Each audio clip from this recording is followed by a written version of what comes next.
नमस्कार। सुबह के 7 बजे हैं। इस वक्त के बुलेटिन के साथ मैं हूं अनुपम। दिल्ली में आज बीजेपी केंद्रीय चुनाव समिति की अहम बैठक होने वाली है, जिसमें प्रधानमंत्री मोदी भी शामिल होंगे। इस बैठक में उम्मीदवारों के नाम पर चर्चा होगी। इसके बाद प्रत्याशियों की लिस्ट जारी की जा सकती है। सुबह 10 बजे ये बैठक शुरू होगी। इस वक्त सीएम योगी समेत उत्तर प्रदेश बीजेपी के तमाम पदाधिकारी दिल्ली में ही मौजूद हैं। इससे पहले 2 दिनों तक यूपी बीजेपी के साथ अमित शाह ने समीक्षा बैठक की। आज टिकट पर फाइनल मोहर लग सकती है। ये जानकारी यहां पर सामने आ रही है कि आज टिकट पर फाइनल मोहर लग सकती है।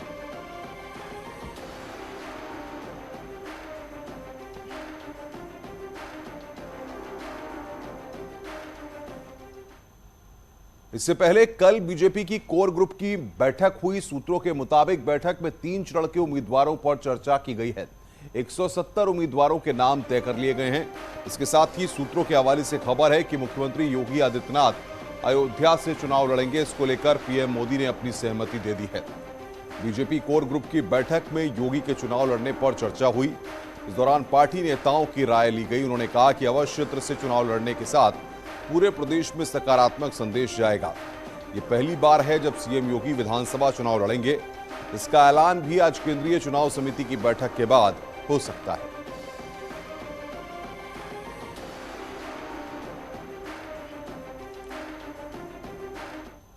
आज समाजवादी पार्टी भी कर सकती है उम्मीदवारों का ऐलान। पहले चरण के उम्मीदवारों का ऐलान संभावित है। उम्मीदवारों की लिस्ट तैयार है। सूत्र इस बात की जानकारी दे रहे हैं। चाचा शिवपाल यादव की पार्टी को 6 सीटें यहां पर दी गई हैं। शिवपाल अखिलेश की एक बैठक और होगी। सूत्र इस बात की जानकारी दे रहे हैं। लेकिन कैंडिडेट का ऐलान समाजवादी पार्टी आज कर सकती है। पहले चरण के नामों का ऐलान आज संभव है।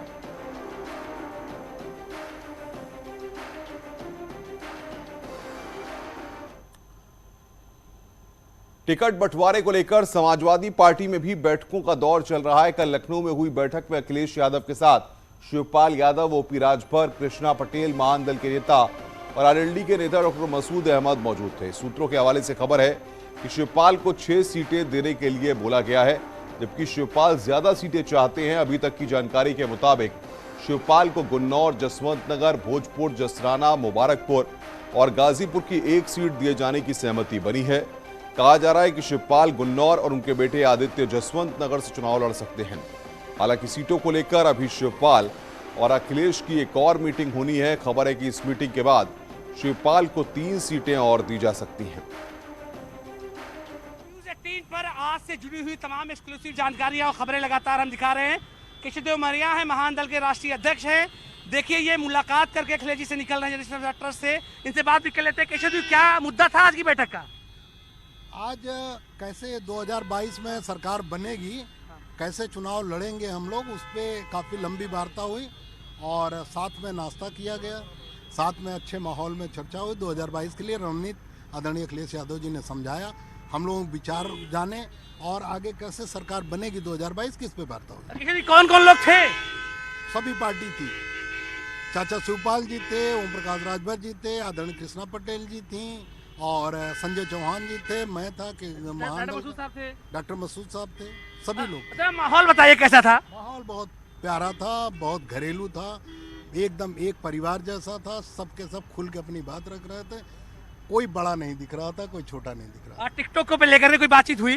पहले और दूसरे पेज का आज या कल लिस्ट जारी हो जाएगी। लिस्ट जारी चाहिए। कोई पेज तो नहीं है? नहीं, कोई पेच नहीं। एकदम बहुत अच्छे माहौल में चुनाव। आप भी मुस्कुरा रहे हैं एकदम खुश हैं। अच्छा, ओपी राजभर जी की पार्टी से कौन था? वो खुद थे या कोई और था? वो थे, उनके बेटे भी थे। अच्छा, वो भी थे, उनके बेटे भी थे, अरुण राजभर भी थे। मेरा बेटा भी था। अच्छा, आपके बेटे भी थे पीछे बैठे हुए, क्या बात है। अच्छा, इमरान मसूद भी आ गए क्या अभी? नहीं, अभी मुझे जानकारी नहीं है। हाँ, फिलहाल देखिए क्या गठबंधन के नेता थे, जो गठबंधन पार्टियों के राष्ट्रीय अध्यक्ष थे, वो सभी लोग थे और बहुत अच्छे माहौल में चर्चा हुई। सब लोगों के बीच में सारी बातें क्लियर हो गई और सब लोग चुनाव लड़ रहे हैं। हाँ, देखिए केशवदेव मौर्य थे मेरे साथ तौर से उनके बेटे हैं, ये भी मीटिंग में शामिल थे। ये तमाम लोग जनशर्मा मिश्रा ट्रस्ट से निकल रहे हैं पीछे के गेट से। लेकिन न्यूज़ 18 ने जो आपसे वादा किया है कि उत्तर प्रदेश की सियासत से जुड़ी हुई सभी खबरों को हम अपने दर्शकों तक पहुँचाएंगे। तो केशवदेव मौर्य थे। सबसे पहले वो बता रहे हैं कि जो आज की बैठक थी उसका एजेंडा था, क्या था, साथ में कौन कौन लोग शामिल हुए थे और बातचीत का मुद्दा क्या रहा। कैमरा पर्सन अनिल के साथ अलाउद्दीन, न्यूज़ 18 लखनऊ। चुनाव की तारीखों के ऐलान के बाद से उत्तर प्रदेश की सियासत में उठापटक तेज हो गई है। सभी राजनीतिक पार्टियों में पाला बदलने वाले नेताओं की बाढ़ आ गई है। किसी को टिकट कटने का डर सता रहा है तो कोई भविष्य बेहतर करने का सपना लेकर दूसरे दलों में दस्तक दे रहा है।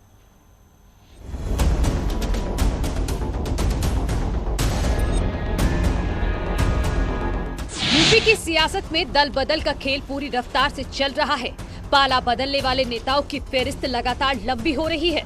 स्वामी प्रसाद मौर्य की बगावत से शुरू हुआ सिलसिला अभी जारी है। इस लिस्ट में अब दारा सिंह चौहान का नाम भी शामिल हो गया है। दारा सिंह चौहान ने कैबिनेट से इस्तीफा दे दिया है। अब वो भविष्य की राजनीति के लिए नए ठिकाने की ओर बढ़ रहे हैं।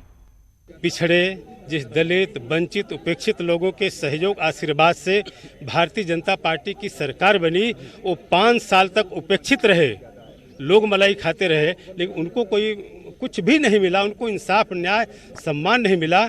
इससे आहत होकर के मैंने आज सरकार से इस्तीफा दिया है। यूपी में 24 घंटे के अंदर 2 मंत्रियों के इस्तीफे से हड़कंप मचा हुआ है। सियासी लिहाज से इसके कई मायने निकाले जा रहे हैं। दारा सिंह चौहान और स्वामी प्रसाद का पुराना नाता रहा है। ऐसे में दोनों के एक साथ एक ही दल में जाने की संभावना है। स्वामी प्रसाद मौर्य तो बीजेपी को सबक सिखाने तक का दम भर रहे हैं। कब ज्वाइन कर रहे हैं सर समाजवादी पार्टी? 14 जनवरी को। कितने लोग, मंत्री, विधायक, नेता कितने रहेंगे सर? आप उस दिन देखेंगे, जो भी ज्वाइन करेगा उसके चेहरे आपके सामने आएंगे।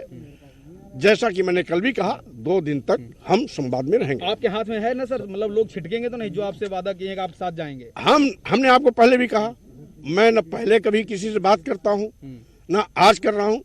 जो आएगा स्वागत। बीजेपी में बगावत की बयार बह रही है। मंत्री और विधायकों के इस्तीफे की हलचल लखनऊ से लेकर दिल्ली तक है। लेकिन बीजेपी के सीनियर नेता अपने अपने तरीके से इस मसले का समाधान करने और चुनाव में जीत हासिल करने का दम भर रहे हैं। इस प्रकार की जो आप चर्चाएं सुन रहे हैं, 2014 में भी लोग कहते थे, 2017 में भी इस प्रकार की अफवाहें उड़ाई गई थी, और 2019 में तो समाजवादी पार्टी और बहुजन समाज पार्टी के गठबंधन के बाद लोग कहने लगे थे कि अब बहुत भारी नुकसान होगा। जनता के आशीर्वाद से सर्वाधिक सीटें लेकर पार्लियामेंट में हमने देश की सरकार दोबारा बनाई। दरअसल अखिलेश यादव के पास अपना कुछ नहीं है, वो दूसरे के घरों में दूसरों की व्यवस्था को देख करके अपनी दुकान चलाना चाहते हैं। वो उनका सपना कभी पूरा नहीं होगा। जिन लोगों ने भी पार्टी छोड़ी है, उन लोगों को निश्चित रूप से पछताना पड़ेगा।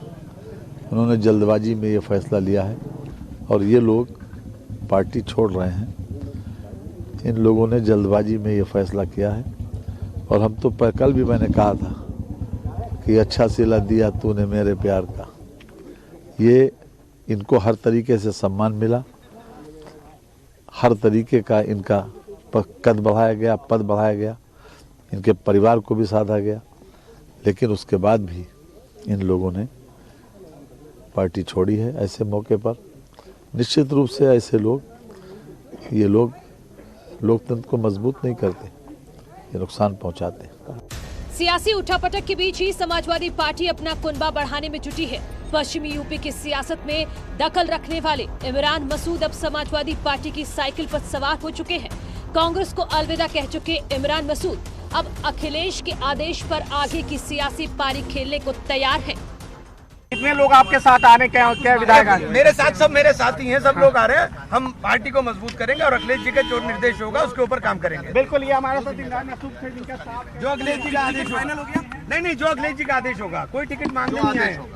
आरएलडी के साथ अंदर आप बैठक में थे? आरएलडी के साथ नहीं, मैं बैठक में आरएलडी के साथ नहीं था, मैंने अखिलेश जी के साथ। आगे बढ़ो यार, अखिलेश जी ने पार्टी के अंदर शामिल किया। धन्यवाद। चलो भाई, क्या बातचीत हुई? भाई कोई बातचीत नहीं, हम पार्टी में शामिल हुए बस। और क्या बातचीत हुई? उत्तर प्रदेश में सरकार बनानी है। चुनावी मौसम में पाला बदलने की परिपाटी बेहद पुरानी है और ये इस बार भी चल रही है। 2 दिन के भीतर 2 मंत्रियों की बगावत से बीजेपी की भले ही बेचैनी बढ़ी हो, लेकिन नए लोगों को जोड़ने की कवायद यहाँ भी चल रही है। इसी कड़ी में यूपी की राजनीति से ताल्लुक रखने वाले 3 नेताओं ने बीजेपी की सदस्यता ली। इनमें कांग्रेस के विधायक नरेश सोनी, समाजवादी पार्टी से निकाले जा चुके विधायक हरिओम यादव और पूर्व विधायक डॉक्टर धर्मवीर सिंह शामिल हैं। बीजेपी ने विकास किया है, और सबका साथ सबका विकास, यही सोच के हमने आदरणीय प्रधानमंत्री जी, आदरणीय मुख्यमंत्री जी, आदरणीय राष्ट्रीय अध्यक्ष नड्डा जी और प्रदेश अध्यक्ष Swatantra Dev ji, deputy chief minister Keshavdev Maurya, Dinesh Sharma ji, इन सब में आस्था रखते हुए और हमने भारतीय जनता पार्टी को सर, समाजवादी पार्टी छोड़ने का क्या कारण आप बताएंगे? अब ये बहुत चीजें हैं, बहुत बातें हैं, ये बातें फिर किसी दिन फुर्सत में होंगी। तो क्या आप इस बार आपको टिकट मिलेगी, ऐसी बातचीत हुई है आपकी? देखिए, हम लोग अभी तो बिना शर्त ज्वाइनिंग की है। दल बदल की राजनीति का सिलसिला भी शुरू हुआ है, जो मतदान होने और नतीजे आने के बाद भी जारी रहने के आसार हैं। अब दिलचस्पी इस बात को लेकर है कि इस तरह की राजनीति का सबसे ज्यादा फायदा किसे मिलेगा और किसे इसका खामियाजा भुगतना पड़ेगा। Bureau report, news 18।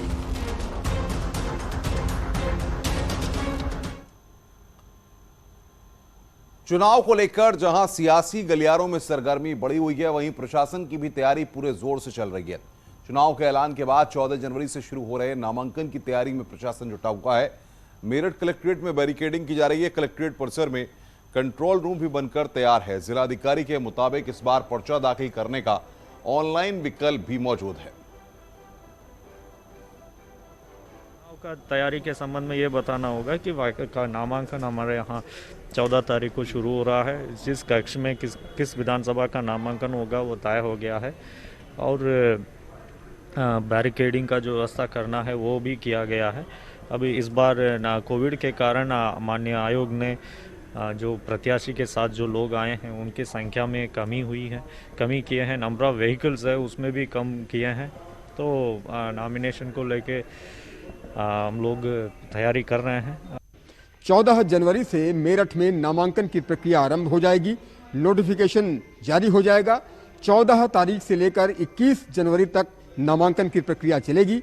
24 जनवरी तक नामांकन पत्रों की जांच की जाएगी और 27 जनवरी को नामांकन पत्र वापसी के लिए तिथि निर्धारित की गई है। यहाँ पर बाकायदा एक कंट्रोल रूम भी बनाया गया है। इन तस्वीरों में आप देखिए कि कैसे ये कंट्रोल रूम, शिकायत प्रकोष्ठ, कॉल सेंटर, कंट्रोल रूम बनाया गया है। उत्तर प्रदेश विधानसभा सामान्य निर्वाचन 2022 जिला निर्वाचन संपर्क नंबर भी लिखा हुआ है। कंट्रोल रूम का ये नंबर है, टोल फ्री नंबर 1950 और संपर्क नंबर 0121266792। यहाँ पर ई गवर्नेंस सेल एक कंट्रोल रूम गठित किया गया है। ये चेयर्स भी देखिए यहाँ पर डाली गई हैं, टेबल्स भी हैं और लगातार ये कंट्रोल रूम यहाँ पर तैयार किया गया है। और नामांकन 14 जनवरी से शुरू हो जाएगा, 21 जनवरी तक नामांकन होगा। और यहाँ पर कैसी तैयारियाँ की गई हैं कंट्रोल रूम में, ये आप इन तस्वीरों में देखिए कि किस तरह से यहाँ पर टेबल्स लगाई गई हैं, चेयर्स लगाई गई हैं और बाकायदा एक कंट्रोल रूम निर्धारित किया गया है। और कोविड-19 को लेकर के भी यहाँ पर सूचना चस्पा की गई है। कोविड प्रोटोकॉल का भी पालन करना है, उसकी भी जानकारी यहाँ पर लिखी हुई है। तो यकीनन सारी तैयारियाँ पूर्ण की जा रही हैं। 14 जनवरी से नामांकन की प्रक्रिया आरंभ हो जाएगी। यकीनन वो घड़ी आ गई जिसका इंतजार पूरा प्रदेश कर रहा था। उत्तर प्रदेश में विधानसभा चुनाव होंगे। 10 फरवरी को पहले चरण का मतदान होगा। यकीनन सभी की निगाहें इस बात पर हैं क्योंकि अब प्रत्याशियों की घोषणा भी होगी, अलग अलग पार्टीज प्रत्याशियों की घोषणा भी करेगी और 14 जनवरी से तो नामांकन शुरू हो ही जाएगा। यानी अब नेताओं के दिल की धड़कनें बढ़ गई हैं और जनता बिल्कुल तैयार है वोट डालने के लिए। कैमरा पर्सन अभिषेक शर्मा के साथ उमेश श्रीवास्तव, न्यूज़ 18 मेरठ। विधानसभा चुनाव की घोषणा होने के बाद प्रशासन लगातार अलर्ट मोड पर है। जौनपुर, एटा, नोएडा समेत प्रदेश के कई जिलों में पुलिस बल और पैरामिलिट्री फोर्स का फ्लैग मार्च किया जा रहा है। पुलिस के अधिकारियों ने इस दौरान लोगों से अपील की कि चुनाव के दौरान शांति बनाए रखें और कोरोना नियमों के साथ मतदान करें।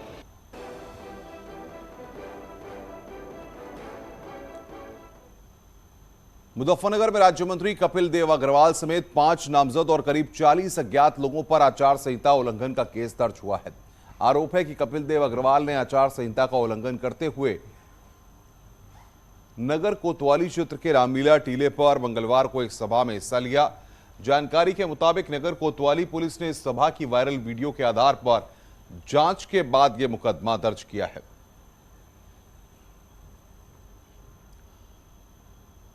देश में बढ़ते कोरोना के मामले के मद्देनजर प्रधानमंत्री नरेंद्र मोदी आज राज्यों के मुख्यमंत्रियों के साथ बैठक करेंगे। इस बैठक में कई अहम मुद्दों पर चर्चा होने की संभावना है। बता दें कि तेजी से फैल रहे संक्रमण को रोकने के लिए देश के कई हिस्सों में नए सिरे से प्रतिबंध लगाए गए हैं। बीते रविवार को एक उच्च स्तरीय बैठक में कोविड स्थिति की समीक्षा करते हुए पीएम मोदी ने जिला स्तर पर पर्याप्त स्वास्थ्य बुनियादी ढांचे को सुनिश्चित करने और मिशन मोड में किशोरों के लिए टीकाकरण अभियान को तेज करने का आह्वान किया था।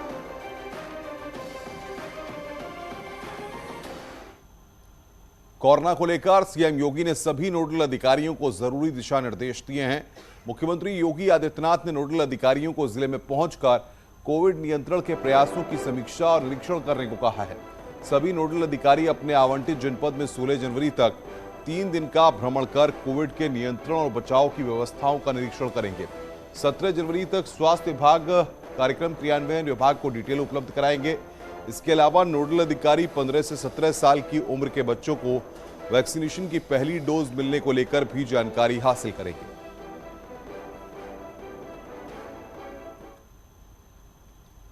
प्रयागराज में कल से शुरू हो रहे माघ मेले को लेकर भी सीएम योगी ने लोगों से सावधानी बरतने की अपील की है।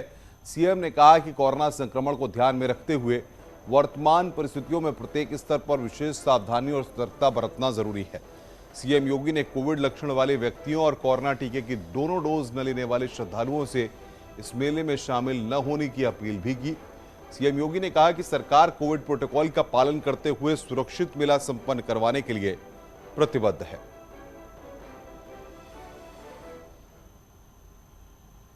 प्रयागराज से खबर है, जहां पर हाईकोर्ट के chief justice Rajesh Bindal corona positive हो गए हैं। इससे पहले भी 3 जज कोरोना पॉजिटिव पाए गए थे। कोरोना के बढ़ते संक्रमण को देखते हुए हाईकोर्ट में केवल वर्चुअल सुनवाई हो रही है। हाईकोर्ट परिसर में वकीलों के प्रवेश को प्रतिबंधित किया गया है। हाईकोर्ट के बाहर पुलिस फोर्स तैनात कर दी गई है।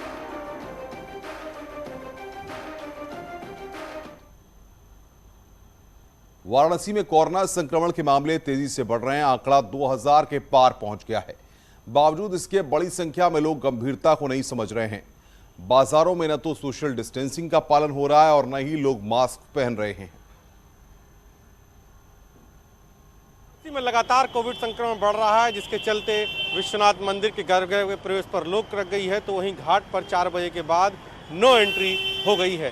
बावजूद इसके लोग कितना सजग हैं, इसकी तस्वीरें हम आपको वाराणसी के सबसे व्यस्त चौराहों में शुमार साजन तिराहे की दिखा रहे हैं। यहाँ आप देखिए, एक ई रिक्शा पर ई रिक्शा चालक हो या फिर जो उनकी सवारी महिलाएं हों, वो भी जो है ना ही मास्क है उनके पास। हम पूछ भी लेते हैं, मैडम लगातार संक्रमण बढ़ रहा है, मास्क आप क्यों नहीं लगा रहे हैं? क्योंकि लगातार तो संक्रमण बढ़ रहा है।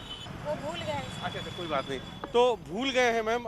यार तो आप भी मास्क नहीं लगाए हो, लगातार संक्रमण बढ़ रहा है। भूल गए, आप भी भूल गए हैं। तो फिलहाल जो है भूल गए हैं, चाहे वो सवारी हो चाहे ई रिक्शा वाले हो। एक बुजुर्ग भी जा रहे हैं, वो भी क्योंकि बुजुर्गों के बाहर निकलने पर भी रोक है। तो ऐसे में अंकल लगातार संक्रमण बढ़ रहा है कोविड का, बुजुर्गों को मतलब जो है एहतियात बरतने के लिए कहा गया है। अंकल मास्क क्यों नहीं लगा रहे हैं आप? फिर से पूछिए जी। अंकल लगातार संक्रमण बढ़ रहा है, तो ऐसे में बुजुर्गों को बाहर निकलने के लिए बहुत जो है कहा गया है कि कम निकले, बहुत ज़रूरत ना हो तो। कहाँ कहीं किसी विशेष काम के लिए निकले हैं अंकल? नहीं। खबरें और भी हैं, फिलहाल ब्रेक के लिए, ब्रेक के बाद जल्द हाजिर होते हैं। ब्रेक के बाद खबर कानपुर से। कानपुर के लाजपत भवन में केयर डिटर्जेंट प्राइवेट लिमिटेड ने डिस्ट्रीब्यूटर के लिए बम्पर लकी ड्रॉ निकाला। लकी ड्रॉ में डिस्ट्रीब्यूटर के लिए बाइक, एसी, फ्रिज और कार इनाम में रखे गए। इसमें 250 से ज्यादा लोग शामिल हुए। Care detergent company Vidisha washing powder, detergent cake, Jio toilet soap और डिशवॉश सोरो बनाते हैं। कंपनी उत्तर प्रदेश, उत्तराखंड, गुजरात और मध्य प्रदेश में काम करती है। कंपनी के डायरेक्टर कमल कटारिया ने बताया है कि कोरोना के कारण कुछ प्रोडक्ट लॉन्च नहीं कर सके, लेकिन इस बार कुछ नए प्रोडक्ट केयर कंपनी मार्केट में उतारेगी।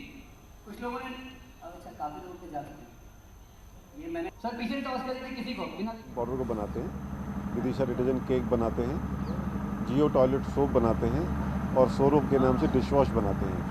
ये हम लोग यूपी, उत्तराखंड, थोड़ा गुजरात और थोड़ा MP, ये 3-4 स्टेट में हम लोग काम करते हैं। हम लोग लगभग 400 डिस्ट्रीब्यूटर की हमारे पास टीम है जो हमारे प्रोडक्ट को लगातार बहुत अच्छे तरीके से बेचती है। और आज यहाँ पर उसी क्रम में लकी ड्रॉ का आयोजन हुआ है। खबरें और भी हैं, फिलहाल एक और ब्रेक के लिए, ब्रेक के बाद जल्द हाजिर होते हैं।